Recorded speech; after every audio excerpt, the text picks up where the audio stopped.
And our first matter of business is to elect a new chair.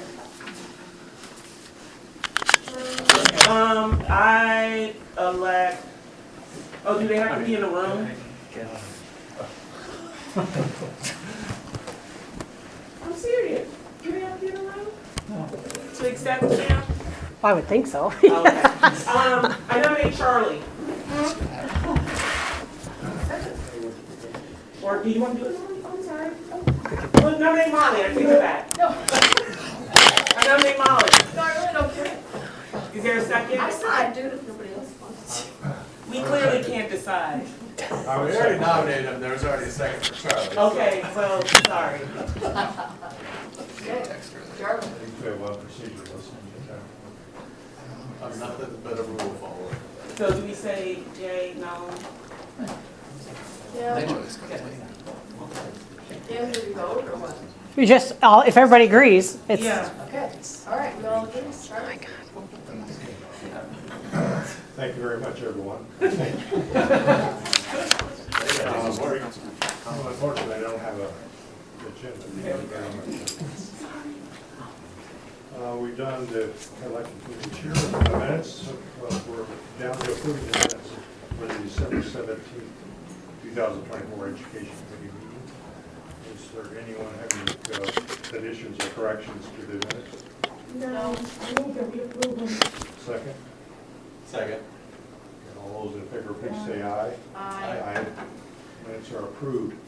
Presentations, Castle program. I'll turn it over to Superintendent. Yes, thank you. So we have two agenda items for you tonight. First is going to be our Castle presentation. I'm going to turn it over to Lucas in a second to see if he has any opener he wants to provide for our Southeast team here, but I want to say thank you to them for welcoming us tonight. And then we also wanted to give you a little bit of information on the one-to-one deployment models that we're looking at for next year. And so we're going to try to split this into two different parts and still have you out of here by 5:30, which is an aggressive task for Andrew because I think he's got where did he go? He's got 55 slides. So I'm looking to be impressed in the second half hour of how we get through all of those, but I'm confident because I've seen him present before. So two portions to the presentation tonight. Might be best to kind of reserve questions to the end, knowing we're being a pretty aggressive agenda for an hour. But otherwise, thanks to Southeast, and I'll let Lucas introduce the team that's here tonight. First of all, Michelle and Scott, thank you very much. We're missing the severe weather by the looks of it by 2 days, so I think we had to reschedule this. It seems like every time we've rescheduled, there's weather, so thank you to them. Matt and I were reminiscing today. About 9 or so years ago, Matt came up to Franklin in Cedar Rapids, which is where I was principal, and we all had the kind of common things that we're trying to solve with a model very similar to what Castle's doing, and it's kind of nice to be here, kind of full swing about 10 years later. Yeah, we had lunch together, Jimmy John's. That's right. How about that? Full swing. Steel trap up here. Yeah. Yeah. Well, I'm going to turn it over to them. I won't continue to blab on. Okay, well, thanks for coming. Welcome to my seasonally warm classroom this afternoon. We've got our Castle program. So what's Castle?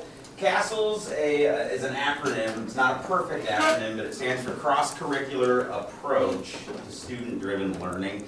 And so what we tried to do is to create a cross-curricular program. So we've got science, we've got global studies, Kopecky, and then Casey Riddle.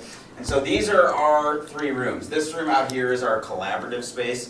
So in the morning, what we do is we have a cohort of kids. So there's like 30 kids in this room, 30 in Kopecky's, 30 in Riddle, and that's our morning cohort.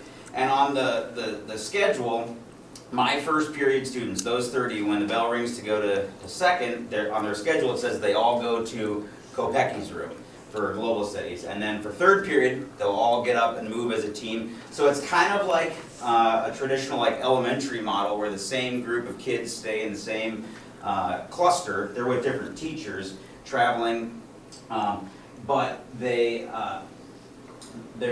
all together too. So we do some days where we don't follow a bell schedule, and I'll be with my same group for 3 class periods. So when we do our rat dissection, I can get that done in 1 day in 3 class periods rather than have to do a third of it, clean it up, pack it up, and send them out the door and come back to it tomorrow. So it just allows for some flexibility.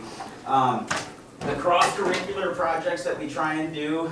So we know that, you know, students don't go throughout their adult lives or their lives where you have science for 45 minutes a day. And then 20 minutes later, you have global studies. You kind of interconnect everything. And the topics that we teach are all interconnected. So we try and point out some of those commonalities when we do our cross-curricular projects. We've got an example of one of our survival project that we'll kind of highlight later. So in our classes, we try and do just a diverse mix of independent work. All of our rooms are set up with tables so that we can do group work as well, and have that flexibility to kind of transition between those two. And then the other thing that we really try and stress for these soft skills, and so kind of through some of the guest speakers that we brought in when we first started this, you know, they were talking about like skills that employers look for, and it's just like, can you communicate effectively? Can you collaborate with people? Are you kind of open-minded? And so we really try, those are not necessarily priority standards in our, you know, that we're working on with our PLCs, but they're still skills that we want our kids to work on. And then we do try and get some community involvement, so we do, the big push for our spring project is a service project, a service learning project, and so we've had community members, people from like Table to Table or Johnson County, Like Grow Johnson County? Grow Johnson County, the Poor Farm, you know, have people come in and kind of share what there is Shelter House. to offer. We're doing a field trip to the film scene again in the spring. We did one last year. So trying to highlight some community elements that are here to help out students as well. So, okay. So the evolution, when we started Castle, we had one cohort of 7th grade, so a cohort would be about 90 students. Now we have 2 cohorts of 7th grade and one of 8th grade. And 8th grade Castle is still social studies, science, and language arts. Let's see. As far as 7th grade goes, one of the things that we've done in our evolution is we've expanded from just a couple of Castle projects to 6 Castle projects throughout the year. While some of them have a heavy emphasis on content standards, others focus more on inquiry standards and soft skills. So when we started Castle, we had some community partnerships with Pear Deck, with Merge. I know we brought in like Tom Banta, and Nolte and some of those guys, and they talked to us about like, well, what do kids need that maybe they're not just doing in class every day, but somebody's gonna expect them to be able to do it in high school or in a job. And so we worked with them to try to incorporate some of those soft skills. When I say some projects focus on more content standards, where others on more inquiry standards, inquiry standards would be things like our global issues essay, you know, and our like service learning project, whereas our natural resource project and our survival project, which we'll highlight later, are far more heavily focused on content standards. And in that regard, we have to work together to find, well, what projects can we do that we can incorporate standards from all 3 classes. As we've grown, we've placed a greater emphasis on working with our innovation specialists as well as our teacher librarian. So I think a big part of our team building was working with Evan Hartley on that first bullet point to more clearly connect our content standards to the projects, to provide opportunities for students to practice skills they would need to be able to show evidence of learning. And then to help us, like when we would do a project, since we like to do a lot of things in groups, be able to create roles for students within our projects to make sure that we're assessing all students on their learning and not one assessment that maybe one person did everything. And so trying to find that balance of how do we help kids work collaboratively, be able to identify what standards they're meeting, and make sure if they're working in a group that we can show that everyone is meeting standard on whatever it is we're working on. Okay, so one thing we really try and place an emphasis on is community building. And so we when we first started this, we kind of saw it as a bridge between elementary and junior high. This was back when, you know, it was 6th grade elementary, 7th grade was the first time in the big building.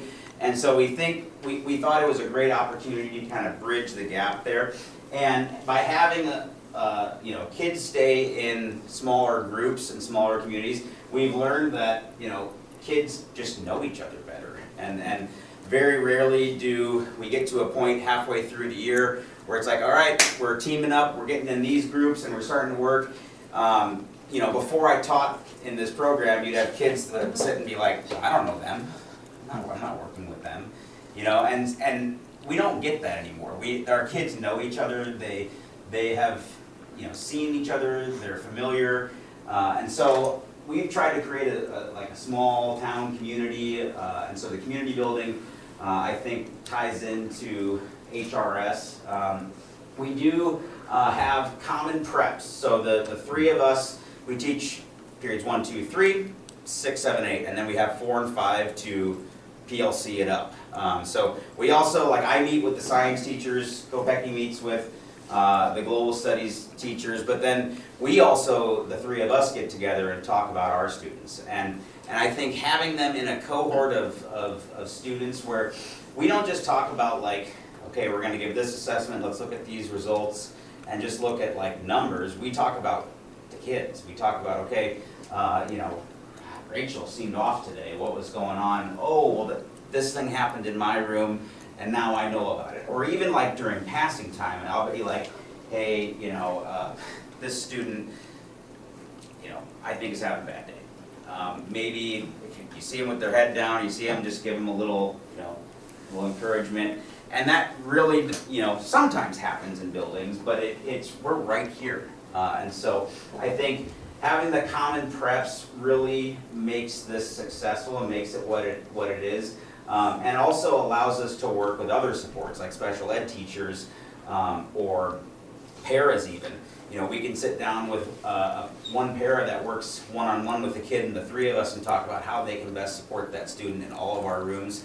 And we've seen some good results with that. So they are assessed, you know, on the priority standards that the content areas have identified, just like they would if they were in a traditional global studies or science class. And then those projects that we do, we try and give extension opportunities for kids to really go above and beyond. And then we do focus in on interventions with our Little Hawk time, as well as you know, just having work time in class where some kids might not need teacher-led instruction. Some kids really do, and we can kind of team up and facilitate that well. I think what's different, it allows for a more flexible block of time. So we don't have to switch on the bell. We really have that block of time to do what we want. And so when we want to work on our castle projects, when we want to go somewhere, when we want to have a speaker in, whatever it is we need, we have more flexibility than anyone else does. We also have flexibility with groupings, you know, when we find that we have, you know, student issues that we need to account for with each other, you know, peer issues.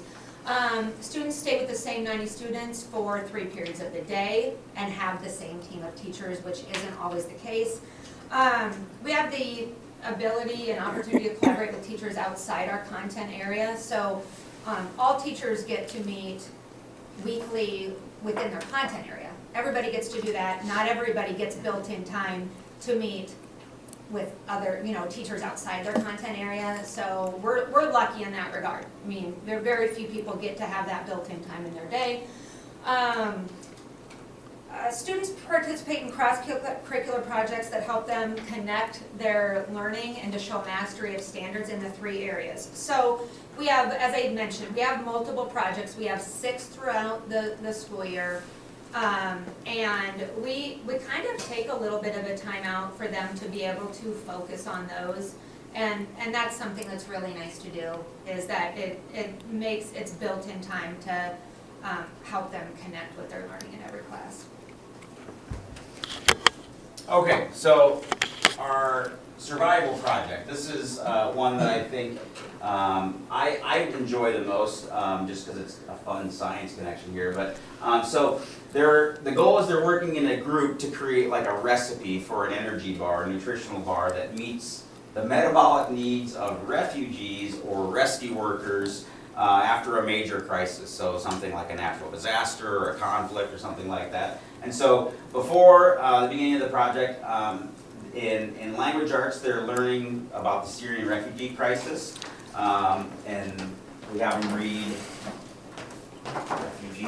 And so they tie in kind of the messages from this book in language arts and in global studies. And then in science, we have a unit that is called metabolism, and it's how your body processes the food and how your digestive, respiratory, and circulatory systems deliver all the nutrients that your cells need. So they design a bar. The online curriculum that we have, Amplified, its strength are its like simulators and its computer simulation. So it has a recipe design tool with 9 different ingredients, and they have to build a bar with those ingredients. And it sends them to the lab and brings them back, and it says how well it meets the needs for certain audiences. So the rescue workers and the patients or the refugees. And so they create a presentation, a video, where they all have different roles. One person's a food scientist, one person is a marketer. Oh, that's on the next slide. Yeah. So what happens is, so first of all, just to be clear, like all students participate in units on metabolism, migration, and persuasive techniques before we do anything. So like everybody's getting all of the information they need before they have to like break up and start doing things. So there is a lot of front loading of the skills. I mean, I know Evan helped us build a lot of that. Like what we needed to make sure that we were thinking about front loading skills they need to be able to show what they know. So there's a scenario creator that will write this scenario. They're the creative writer in the group, and they have to basically let us know what happened that led to the need for this bar. What crisis happened? The food scientist is basically the expert in creating the recipe for the bar. The graphic designer uses Canva to create the wrapper for the bar, and then the marketer uses WeVideo to help create that commercial to try to market that bar to people. Now, I know you guys are on a time schedule, so I have the video, but it's fine to bypass that if you all have access to it. It's up to you. So another thing that's How long is the video, Michelle? Huh? I think we can see it. That's it. There It's we go. totally up to you. So, Scott, you should be able to just tell. 7:33. It is March 11, 2011, and there has been a crisis in Tokyo, Japan. Oh, that's mute. USGS scientists predicted an earthquake will hit Japan soon and will cause tsunamis that will reach up to 40 meters tall, coming towards Japan's coast. At around 2:46 p.m., the tsunami hit the coast. Waves hit Japan at a fast speed that broke down buildings, trees, and flooded Japan so high the flood lasted for 3 weeks. The tsunami hit a nuclear plant and melted the cores, which released enormous amounts of radiation, making radiation sickness a huge threat. 20,000 people have died and 6,157 people were injured due to the tsunami. 470,000 people had to evacuate, and some went to South Korea for shelter. This tsunami has left many people's homes destroyed, many items lost, and has destroyed roads and bridges, making it hard for people to evacuate. A lot of people are stressed and are having trouble getting to hospitals, and police are having trouble getting people to safety. Many people have been hit by debris and trapped under debris. Some rescue workers traveled by boat and were able to remove people from debris and bring them to South Korea. For rescue workers to be able to do this, they will need to be able to lift up debris, think fast, and row a boat quickly. To do this, they will need a good amount of protein and nutrients. Our company, called Our Haven, made a protein bar called Energy Burst. This provides good protein and nutrients that are really helpful for rescue workers that are responding to an immediate crisis, because it gives them strength to move things fast and do tiring things. This will help them save more lives.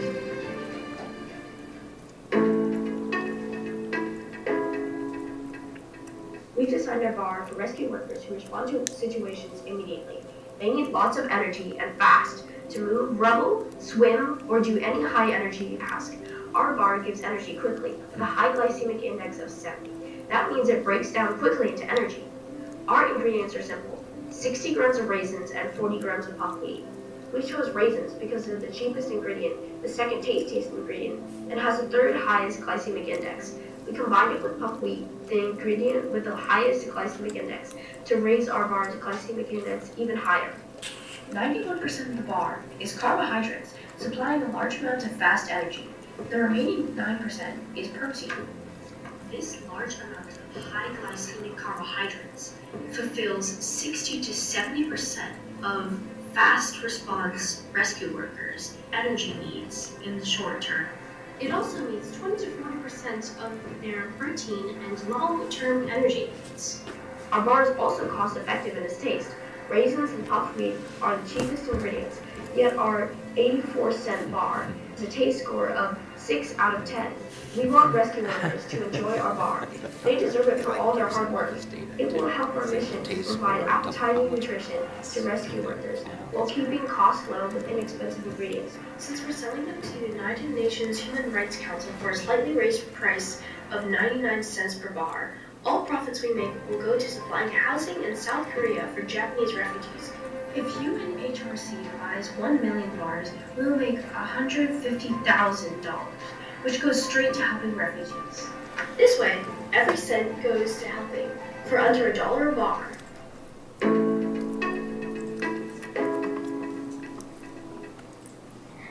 For the Energy Burst ball wrapper, I chose a vibrant orange to represent energy and chose 2 common colors to even it out, and a warm neutral to tie everything together. The ball logo is a lightning bolt to represent quick energy, and the company logo is hands cupped together, holding out our name as if offering our help to you. After all, everyone at All Haven is dedicated to providing quality nutrition to rescue workers rushing to the scene. It's deeply important to us that rescue workers can quickly get the nutrition they require to provide help to those in need. In the midst of a disaster, it's undeniably important for refugees to have safe places to stay. That's why all of our profits go to safe housing for refugees away from the sea.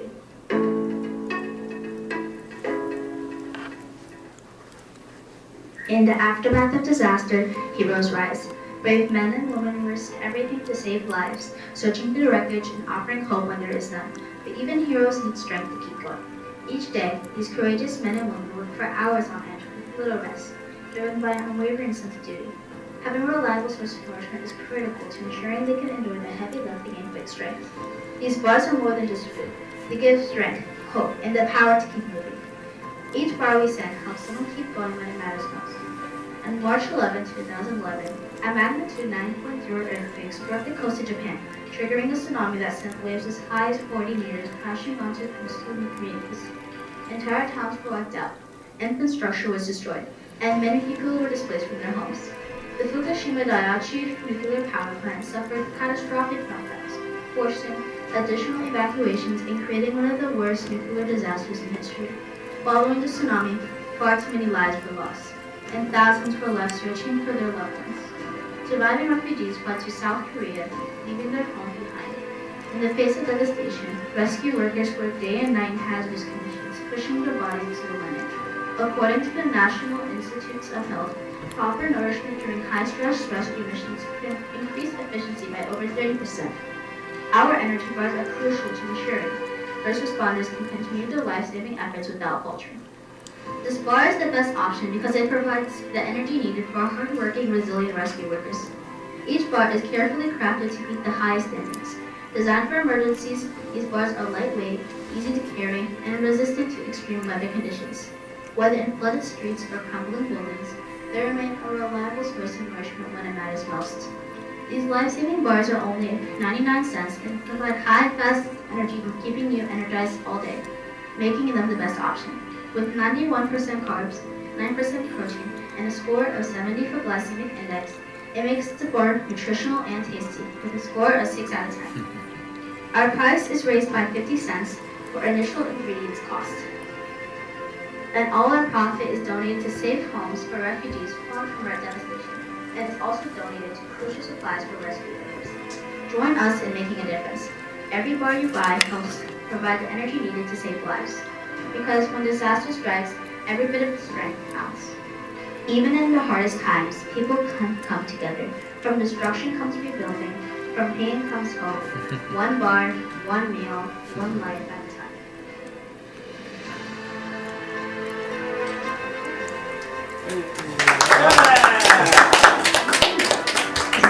So, as the credits roll, I think I've used this thing before. Like the way this works is, so we have these kids for 3 class periods in a day. This took students a week to do, right? Start to finish, right? They had to come up with, everything from and it didn't have to be a real event. They could create the events. Like it didn't have to be based on anything. But yeah, start to finish about a week. But like you can get a product like that when you have 3 class periods a day and the time and the space to do it, right? Where if you have a 45-minute class, there's still teachers that do projects and have kids make videos and presentations and anything. But you come in, you give instruction for 10 minutes, 5 minutes, and then you have 25 minutes of work time, 30 minutes of work time, and then you have to clean up and get ready. We are able to come in, give our instruction, give our kind of our task, have some examples and things, and then kids have the rest of the time to work. And so they have less transition time, less cleanup time. We do schedule in breaks and things like They do that. role rooms, so like they'll spend part of their time working with a teacher who is in charge of their role. So they can focus on their role and they can throw ideas off people like Lean, who did the commercial at the end, she'd be able to sit in a room with people who are doing the commercial just to talk about like strategies, marketing strategies and things like that and whatever. And then they get time with their teams. Whatever projects we do, you have role room time and team room time, so. Yeah, and so I think just having the space to facilitate it makes it really successful. Also, one thing that just is impressive watching it when you're not trying to focus in on like a rubric and grading it is these kids, most of our 7th graders come in having never used WeVideo.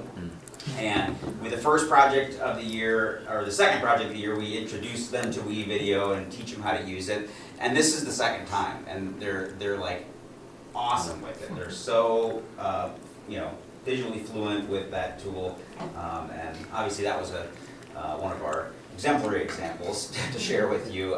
But even throughout the spectrum, they're learning skills that are carrying over that are helpful. Question? Yeah, that's our last slide. Question? I just have one, and if you don't have the answer quickly, I'll talk to you later, but how do you decide which kids are in Castle program, and do they stay, if they're in 7th, do they? So they don't all stay on? It's a combination of their parents can sign them up, right? And then a combination of that and then teacher recommendation. Okay. And then they have to opt in though. If they have a teacher recommendation, guidance is working with them right now on kids who are teacher recommendation, make sure they want to do it. Because if they do it, they need to stick with it the whole year. It's not like back in and out. And then they have the option, depending on what their thoughts are on it, whether or not to do 8th grade Castle. They do not have to. If they do 7th grade Castle, they don't have to do 8th grade Castle. But in years before this one, I know our guidance team would go and visit the elementary schools and kind of talk to 6th grade teachers. And counselors as well. Yeah. Teachers, counselors, whatever, and they could get recommendations. Any other questions from board members? Yeah. So, apologize for being late. Sorry. But I'm so glad that you showed the video. That really tells us so much about what can be accomplished when you're able to have that time to get into flow and do these sort of projects rather than constantly task switching, which I know is hard for a lot of people. Right. Do a quick question though about your demographics. How do they compare to your regular classes in 7th grade? And then also, do you see any improvement in achievement in those that are in the Castle program versus your regular classes? I would say the first year it did not in any way match, right? And so a lot of work was done to try to help it match, right? Like that was, so after year 1, The demographics. it much more closely, like, you know what I mean? Like, you guys could probably speak to whether it does exactly, but it much more closely matches now than it did after our first year. Because the first year was just parents who had heard they were talking about trying this. So parents who were really in the know as far as like what's happening in the school district right now, and I would say now it's much more closely, I mean, as Well, far and there as. was also only 90 students the first year, Yeah. and so it was the first 90 to sign up. Right, so and it now was it's a really- 180, yeah. so we can have, and I don't know, I would say much more closely, as far as whether or not we think that achievement, I would say one thing students benefit is the fact that they have 3 teachers doing a lot to try to help talk about and meet their needs. I don't know, like, if, I guess we've never, I think, compared, you know, the Iowa assessment scores from one batch to another. I can we tell. looked at referrals, and referrals were much lower. Yeah, like behavior behavioral referrals referrals were are much significantly lower, lower. but And I that's think, the data that they pulled, I know. yeah. So. Do you recommend this for all of your students in 7th grade, or is this just something that's not for everyone? I wish everybody did it. Like, I wish honestly, like in a dream world, I wish that they had all 5 core areas together. You know what I mean? Like, I wish everything was connected, so I wish we were in a team that included math and literacy as well. And I would say, yeah, I think it would be great for everybody. I mean, I think we do try to let them, like our last couple projects, they have projects where they get to work independently. They have projects where they need to learn to work with people, right? And we take away the pressure of working with people as far as you're graded on your part, right? Like you don't need to worry about who did what or whatever, because ultimately we're grading you on you. I mean, and so that takes a little bit of that pressure away, which I think makes them a little bit more comfortable. If they've had bad experiences working in a team, I would say. But I mean, I can't think of a kid who wouldn't benefit from connecting what they're learning, and then like especially like honestly, I think Evan was a huge part of this team. I mean, as our innovation specialist, helping to connect that as well. I mean, having somebody there to help really walk you through, like, making it better. You know what I mean? And those types of things. So I don't know. I would entirely recommend it. One thing that has made it successful is we, like the 2 of us, started this with Mike Keller Wilson. And so he's no longer teaching here, but we volunteered for it. We reached out and were like, we want to make this thing a reality, can we? And so I think having this investment from not the get-go, but like having the right people makes it successful. And so if there was a program like this and you said, this teacher, this teacher, this teacher, you now have to collaborate with one another, it might not, get the same results, because you have to have the buy-in and you have to have the belief that this is how kids should learn to make it successful. And we all share that belief. And Casey Riddle, who's now the language arts teacher after Mike left, just fit right in with what we believe in. So. And I think you guys did a nice job making it fit what our building's needs were, like what we needed at Southeast. We did a lot of pre-work before creating this, going out and visiting different schools that were doing similar things with their own twists to really get an idea of like to generate some ideas, kind of knowing where we wanted to go with it, but looking at it in practice, and then taking that back and really creating our own for what we knew our building's needs were. I think that's really important. It wasn't like taking a different model and plopping it here and doing that. It was really cultivated by us, our staff, and what we needed. And the kids that we have now, their needs are totally different than what they were 7 years ago. And so we've evolved those. The biggest challenge is the bigger you get, the harder it gets. Not in regards to like the community connections and some of that kind of stuff. Like when we only had 90 kids, it was so easy to go do things and you bring these speakers in because they only had to commit to so much time. And then as it gets bigger, like if it goes from, if it went from like 180, like right now we got 180 to like 360, okay, now we need this many more people, right, to like, okay, we're gonna need these community members now, and who, you know, trying to find people who can come, can you spend a whole day with us, you know, whatever. So I mean, I think that gets a little bit tougher the bigger you get, but, I don't know, like I said, I can't imagine anybody not benefiting from it. I just want to say I'm super proud of you guys to continue this thing going, right? Since Lucas talked about 10 years ago, we make a visit up to his school and try this, and so that you guys have continued to improve it and stuck with it, and the building leadership to continue to push about how you guys make it as good as you can for the kids and continue involved. And it's so cool that it's grown beyond just, you know, the original 90 kids, that you continue to look for ways to expand it and grow it. That I remember that was one of our initial conversations too, is about how do you make it for all kids, and knowing, hey, it should represent the demographics of our school. And so just kudos to you guys for keeping that going. I do, it's always one of the things I'm super proud of in the district that way, and always one of the ones I'm like, how do we get it in our other 2 middle schools, right? That's always been the goal, and we've never quite gotten there, but thank you for what you've done with this. It's great. Appreciate it. Show Thank that you. video to There you go. the staff and the other schools. I just want a quick comment. My wife and I, one of the ways we give back is we do volunteer work for the Goosetown Food Pantry. This past Sunday, we were joined by a young man in the Castle program to do some of his service work. He's joining us again in a couple weeks. And he was awesome. They're doing that, it's the best way to end the year. Yeah. So we end the year with our big service project, and then they build their website. They have to build their service website and whatever, and so there is like an academic component to it, right, whatever. But the best, I mean, seriously, it's the best week where they all go in and share how they spent their hours.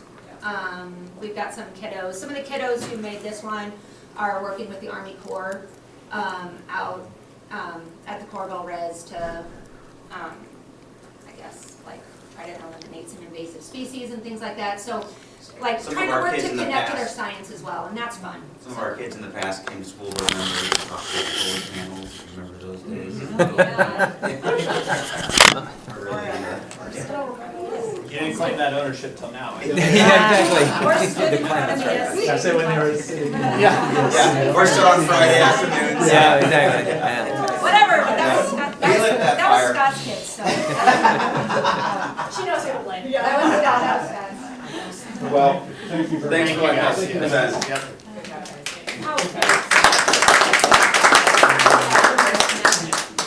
So Matt, you want to do the? No, I guess. Yeah, so we'll transition over to Andrew and Patrick are here. I know Andrew's going to do an extensive kind of presentation to you about some of the district technology committee's work this year. One thing we started a public conversation on in the fall was around cell phones.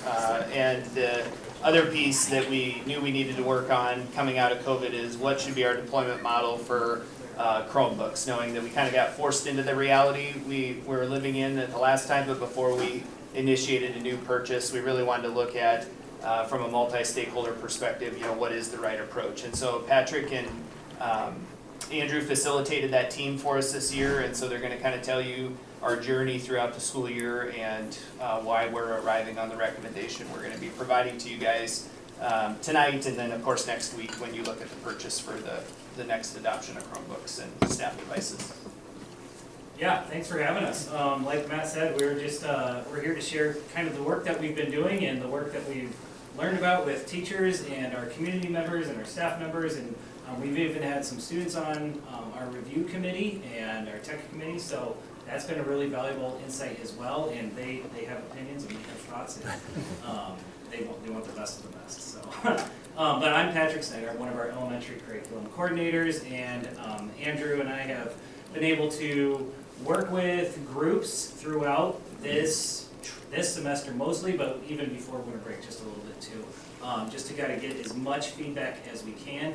And this started back in October a little bit, and where just kind of giving a general overview of the timeline that we went through, some of our first meetings with our group was talking about our ideal learning experiences in classrooms. Even thinking back to like what was most impactful when we were growing up in schools, and even thinking like the example of Castle today would have been perfect. Like that, those are the stuff that resonates with students, and so kind of framing our thinking around what our student experiences should look and sound and feel like, and getting that input from from our community members, from our teachers, elementary, secondary, from our administrators, and from our students. So then we started kind of refining the process and thinking about what classroom management would look like, and right now we're kind of in this development of what that can look like moving forward after we develop a year 1, 2, year 4 plan and things like that. So to give more of a little bit of an overview, we have a video also, but it's not nearly as entertaining.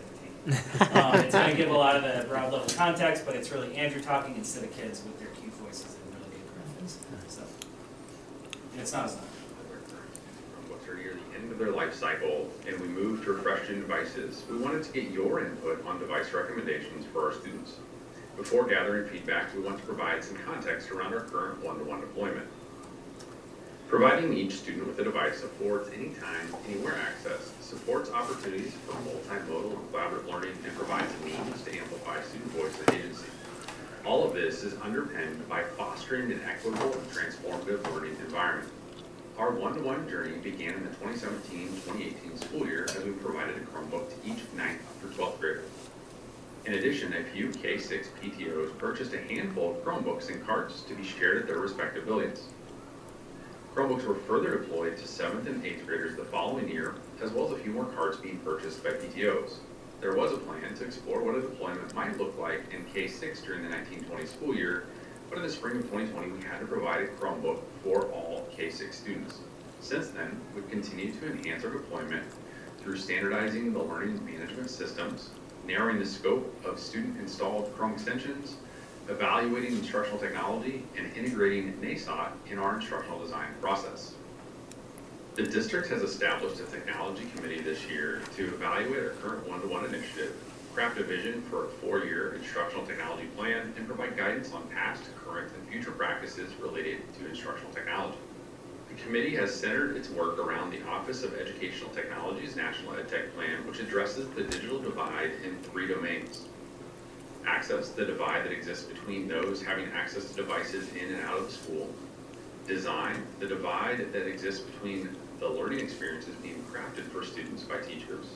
And lastly, use, which is the divide that exists between the active and passive ways that devices are being used by students. In addition, the district's portrait of graduate has underpinned the conversations around our ideal learning experiences for all students.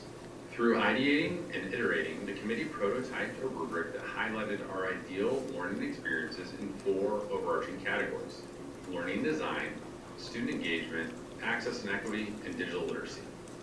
Learning design aligns to the design domain in the National EdTech Plan and encompasses aspects such as balanced use of tech integration that is purposefully aligned with standards, varying levels and depths of incorporating Chromebooks into lessons, and continued growth of teacher capacity for tech-enhanced learning design.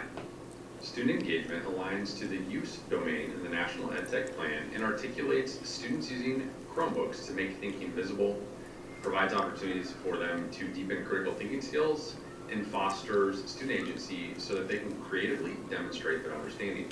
Equity and access aligns to the access domain in the National EdTech Plan and captures using Chromebooks to differentiate learning, ensure inclusive and equitable learning environments, and provide teacher training to grow their capacity. Digital literacy, which is not aligned to just one domain of the National EdTech Plan, but a foundational element of each, outlines students practicing responsible and ethical use of technology, being critical consumers of information, and students navigating technology efficiently across a wide range of digital tasks.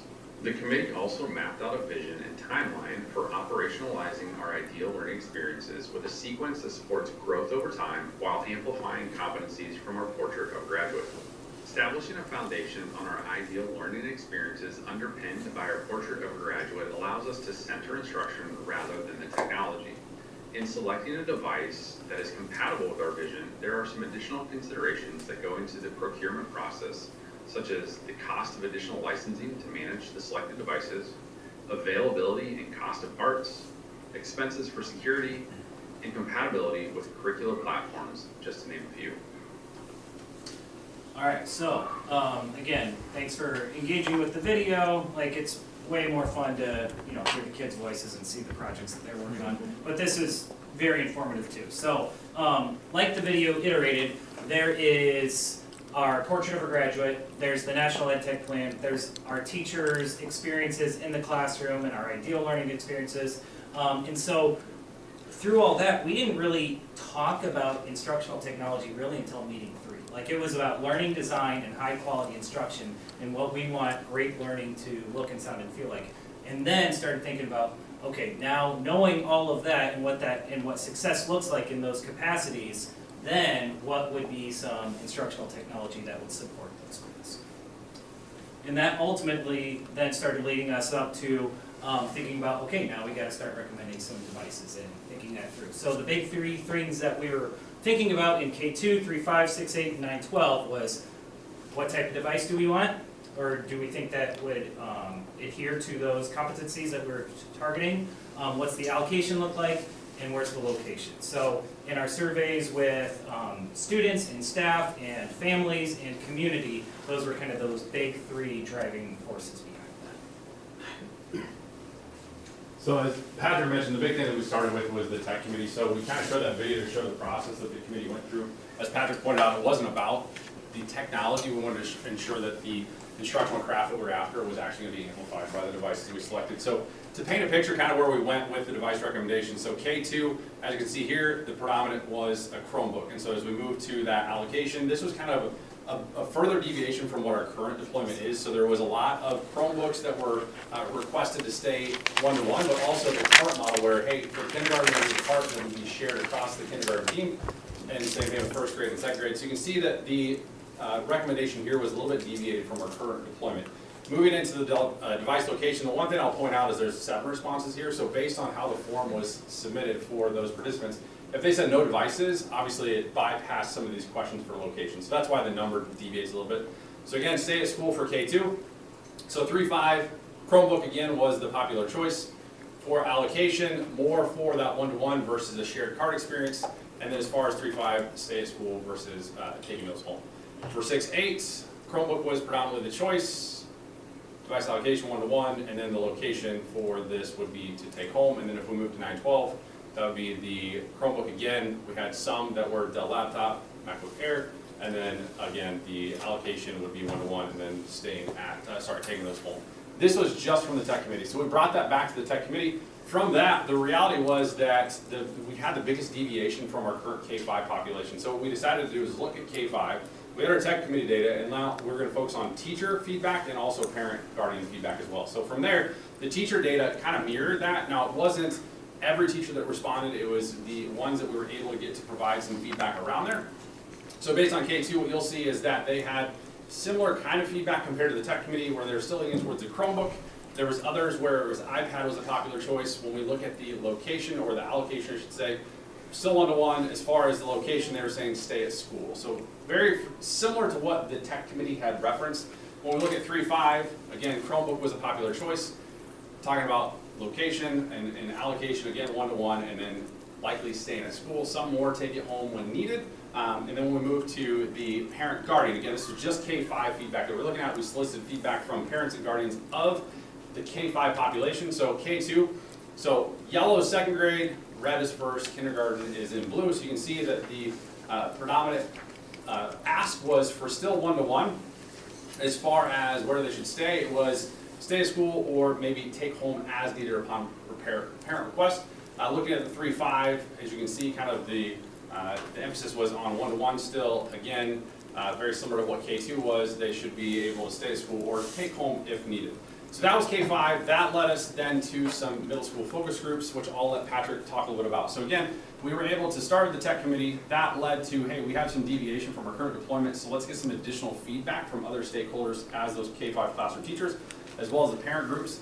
That led to then also looking at what would be some additional inputs from the middle school that we could use to also advise on what the recommendation might be. So I'll let Patrick talk a little about the process that we went through. So with our middle school groups, we did an activity called Greg Jam. And basically it is a way of saying, okay, like, let's list all the things that are annoying to us about instructional technology and Chromebooks and things like that, and kids not being prepared and bringing them and chargers and stuff like that. And so through this process, we're able to like really hear their voice and really hear like what is surfacing in these conversations. And so then we kind of organize these and we write them on stickies and things like that. And then we start organizing into, okay, what's the most frustrating out of all these stickies and what's the least frustrating out of all these stickies. So we're starting to organize it a little bit, prioritize, you know, the gripiest of the gripes. And then we started organizing them a little bit more and ranking them like the most people affected and impacted by these gripes and fewer people that are impacted by these gripes. So then in kind of that top right-hand corner, we were able to surface like 3 to 5 things from each school that really kind of resonated with our middle school teachers about like, here are the most important things that we need to address that is impacting our teaching and learning and ultimately like impacting those ideal learning environments centered around instruction that we started the whole process with. And so it was really, really valuable for us to get in with middle school teachers and just kind of surface some more of those conversations, which ultimately led to thinking about the opportunities for growth and readiness and things like that, and some ideas that Southeast has, and just more of the recommendations that our committee is moving with. And it also surfaced opportunities for growth, not just in middle school, but K-12, like enhanced device readiness and access, strengthen digital literacy, clarify expectations, and equip and empower teachers. So of all the gripes and all of the surveys and all of the conversations that we've come up with, like here are our opportunities for growth that also align with that National Ed Tech Plan and center around our portrait of graduate as well. So all of those things really are coming together and forming a nice opportunity for us to expand our instructional technology, what we do with teachers and how we equip them with the best of the best. So ultimately, we get to our... Yeah, so what this led to then is we had that feedback from the middle schools, we took the feedback from the middle schools, and what we were able to do is we were able to partner with Southeast and provide, because what we heard is that the devices, through these focus groups, they wanted devices to be able to stay at school. That was the resounding feedback that we got from those. And so based on that, we worked with Southeast, we developed a logistical plan of here are all the things we need to think about logistically if we were to keep those devices on site for students. We focused on Southeast, one, because they're the largest middle school, and if we were looking to scale, it'd be easier to go large to small than instead of going small to large. So that was one of the factors within Southeast. Also, Southeast was the one that was emphasizing they wanted to try this out. So we gave them the logistics of that plan, and they mapped out what that logistical plan might look like. Based on the data I'll show you, this data was, the logistical plan was shared with staff. Staff were able to review the logistics and then actually fill out based on the same survey that our tech committee had filled out. So this was the feedback after the staff had reviewed the logistical plan of what it would entail to keep the devices on site. So again, recommendations for that device type would be Chromebook. Based on that, we're asking for the device recommendation to be one-to-one. And then with that, also the emphasis of having those devices be able to either take home when needed or stay at school.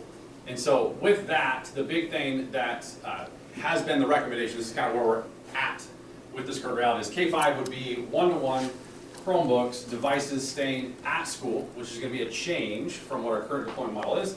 You see that there's going to be an opt-in to take those devices home. Currently, it's an opt-out if those devices want to stay at school. So we would have a little bit of a pivot, devices stay at school, that would require a cart for each classroom, and then that would be an opt-in to take those devices home now. So by default, they would stay at school.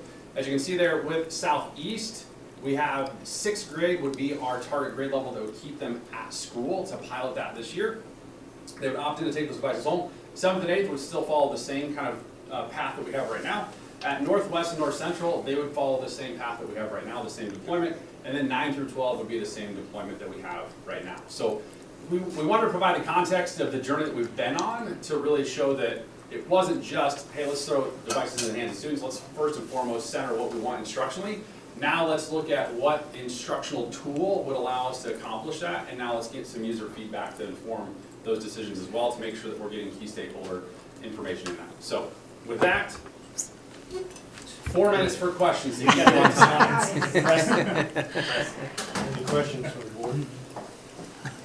Genuinely curious, how much money do you think would be saved by doing the carts in the classroom, especially at the elementary level, by broken Chromebooks throughout the year? Do you have any idea or thoughts or? Adam, do you want to Yeah. talk about the overall cost impact of doing the carts, and then I Yeah, think so the cart models are universally more expensive than a one-to-one student assigned model, in part because of the expense of the carts. Each cart is $1,500 to $1,800. Did we keep any of our carts when we got rid of them in 2020? Or did We just kept leave the them ones alone? we could. Most of our carts by that point were already like 10 to 12 years old, so. This is not me, I just. Yeah, I think we have about 30 that we still have. So there's an expense for the carts. The bigger issue actually becomes that when they're cart assigned, you actually kind of need more devices. So for example, Garner Elementary, before we did one-to-one, had PTO purchased essentially carts for every classroom, but they had about 50% more devices than they had kids, because all our rooms are not filled with students all the time. And so we're looking at a model that still does a student assignment, which mitigates that a little bit, but it's not a cost savings in any way. Any other questions? you want to give them the actual number of what it's going to be for an increase. I mean, I told you last time, we're waiting on the bids to come in, so it won't be exact, but this is probably going to be for Chromebooks and staff devices in the neighborhood of $10 to $12 million purchase for the district, but the cart impact, Adam, Yep, it's so closer to $750,000. Yeah, the cart impact itself, and I'd have to look up the exact, but it was around $690,000 as I recall. What's the source of those funds? Go ahead. That'll be a combination of Save and Pebble.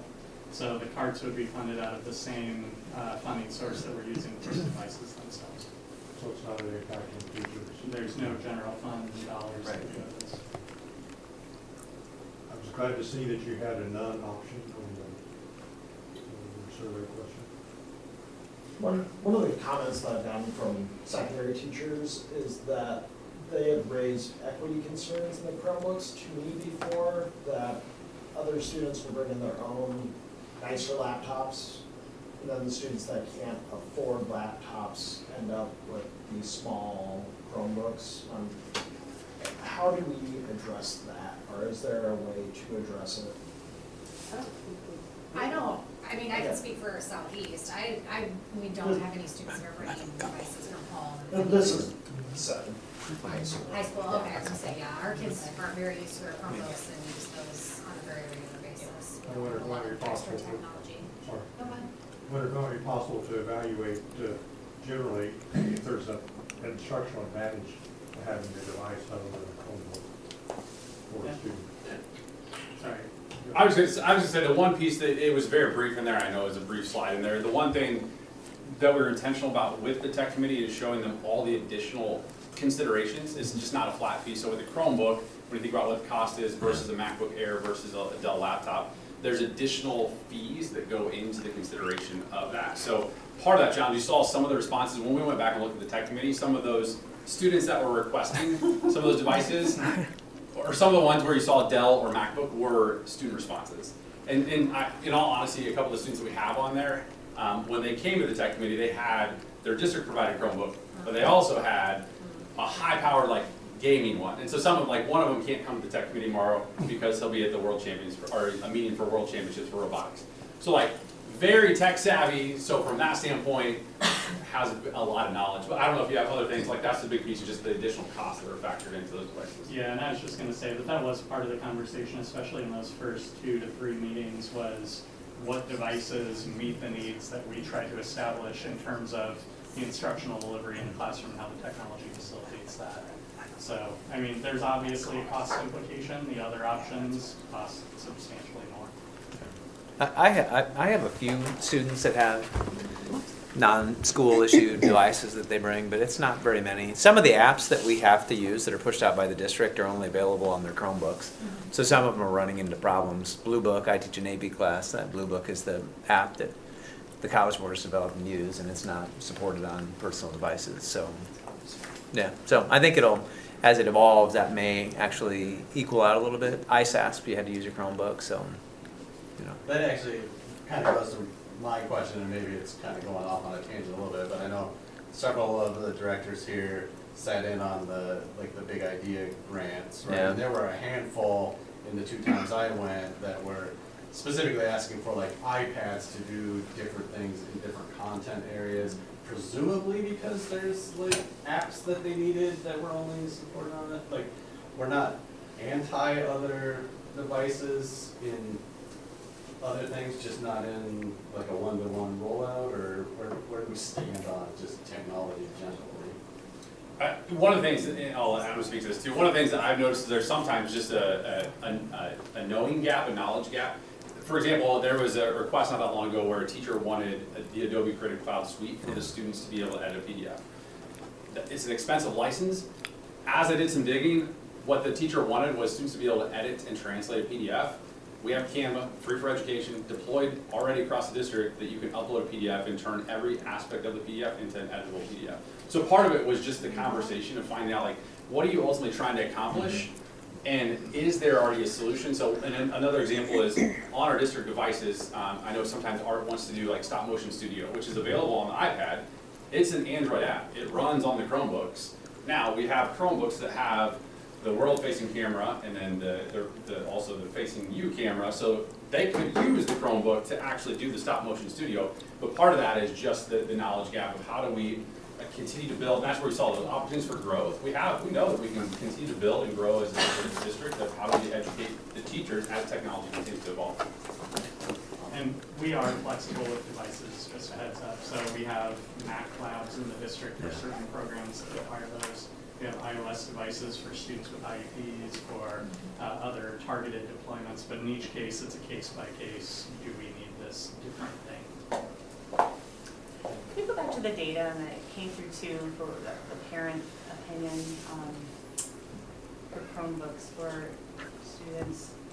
I'm just curious how the parents responded there, and then because there has been, we've heard from several parents about, the need for Chromebooks for that age, specifically for that age group, and so I'm also curious about what sort of changes, and maybe you can answer this question, but what sort of changes would we need to make to the curriculum if we eliminated Chromebooks K-2? Yeah, in K2 we have online programs for our literacy, our math, and a big chunk is our assessment as well, so FastBridge and Panorama, things like that. And social studies. What's that? And social studies. Yes, well, not so many student accounts in social studies for K2, but we would have to probably have some significant changes in there, even some online intervention programs like Happy Numbers and Lexia and things like that our students readily utilize quite a bit, and that kind of helps with those equitable and access pieces as well, making sure all the kids have access to those different resources that they need. So can you remind me again what the parent attitude was towards the Chromebooks? And I was just as far as like the location, where should they stay? No, the one you were on, I think. That one you're on. Yeah. Yeah, whether we should have them or not. 1-to-1, I guess. Yeah, 1-to-1 was the recommendation, from the feedback. Parents, okay. The other piece that's interesting too that is sometimes overlooked, so we have Google Read and Write deployed across the district, and I was just looking before we jumped on here. Over the course of this year, we've had around almost 1 million interactions on Google Read and Write from students across the district. Google Read and Write is an accessibility tool that allows text to be read to them. They can use speech to text. They can actually use word prediction to help them kind of scaffold the ability to put what's in their head on paper. So I think that's another powerful piece that we oftentimes kind of just take for granted that it's kind of hidden underneath the layers that actually stuff that gets used. So I thought that was intriguing. I was like, wow, that's actually a lot of interactions across our district. I don't think additionally, like our teacher librarians are doing more and more with instructional technology in their opportunities as well. Hanging out with a lot of kindergarten parents, I think it's more of a fear of not necessarily the computers being there, it's how the computers are being utilized as class time. It's like, take Sweden, which is going through and looking at how they are doing their 1-to-1 program countrywide. They're making recommendations of screen time overall for their kids at the elementary grades. Ages 6 through 12 at 2 hours a day, and teenagers at no more than 3 hours a day. So, but that is all encompassing. So, Matt, looking at the time here, are you going to bring this set of decisions to us? Yeah, I think the question I wanted to ask you all tonight is, we'll load this presentation for next week along with those bids. I kind of explained that process to you in the email. do you want the whole presentation delivered again? Do you just want the slides there for the public? Obviously, you know, we get a little bit more activity with people watching or listening into our meeting. The slide deck will be there, the recording is here, we can reference that during the meeting. Trying to think about time I'm taking from Andrew and Patrick too, to come and present. But of course, we'll do whatever you'd like us to do, whether these guys can make it or not. We could deliver this presentation again if you'd like it at the board table. And so we do have that as part of the agenda. But that would kind of be my question for you guys, Charlie, is would you like to see the slides walked through again at that meeting? Would you just like them attached? At a minimum, we'll do that anyways. Well, my personal inclination is actually to go through it again, Okay. since we have received questions from parents about whether we should be using paper and written words as opposed to electronic words. Sure. But I don't know if that. And I think what would be helpful to us is if there's any other questions, you know, that you didn't feel like were answered tonight, to just, you know, also know those ahead of time, just kind of our usual norms, you know, about as we approach a board meeting. So if there's something else that you feel like didn't get addressed in the presentation that you're hearing from parents, that would be helpful for us to know before we get to Tuesday, and then we can just plan to walk through the presentation. I think Andrew has a conflict, we might make Patrick come if he's able to. And then but we're happy to walk through those again.